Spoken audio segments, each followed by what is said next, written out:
Il était une fois, dans un royaume lointain du désert, une magnifique princesse nommée Zahara. Zahara était réputée non seulement pour sa grande beauté, mais aussi pour sa sagesse et sa compassion envers son peuple. Chaque soir, elle aimait se promener dans les jardins parfumés de son palais illuminé par la lueur argentée de la lune. Un soir, alors qu'elle contemplait le ciel étoilé, Zahara entendit une musique envoûtante qui semblait venir du fin fond du jardin. Intriguée, elle suivit la mélodie jusqu'à ce qu'elle découvre un jeune homme jouant d'une flûte sous l'arbre de jasmin. « Qui es-tu » demanda Zahara avec curiosité. Le jeune homme s'inclina respectueusement.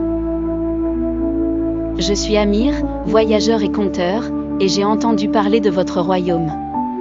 On dit qu'il est aussi enchanteur que les histoires que je raconte. » Zahara, éprouvant une grande curiosité pour les histoires, invita Amir à partager un de ses contes. Amir, ravi de l'opportunité, s'assit et commença à narrer l'histoire d'une jeune fille courageuse qui défia un redoutable djinn pour sauver son village de la sécheresse. Cette jeune fille, Amina, était dotée d'un cœur pur et d'une détermination sans égale, expliqua Amir, les yeux brillants à la lueur des étoiles. Elle partit à travers les dunes brûlantes, guidée par une mystérieuse carte qu'elle avait découverte dans la vieille bibliothèque de son village. Chaque nuit, elle faisait une halte, et c'est là que les sables chantaient des chants ancestraux pour la conduire à sa prochaine destination. Zahara écoutait avec émerveillement, transportée par l'aventure d'Amina.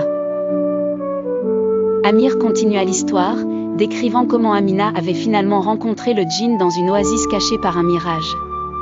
Grâce à son courage et sa gentillesse, Amina réussit à convaincre le djinn de libérer son village de la sécheresse. Cette histoire nous montre, conclut Amir, que la véritable force réside souvent dans la compassion et la persistance, et que même les plus grands obstacles peuvent être surmontés avec un cœur déterminé. Zahara, profondément touchée par ce récit, remercia Amir et lui demanda s'il reviendrait raconter d'autres histoires.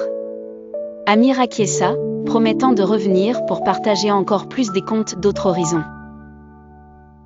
Et chaque soir depuis, sous le ciel étoilé du désert, Zahara et Amir se retrouvaient, le royaume entier résonnant des récits magiques et des leçons intemporelles qu'ils apportaient.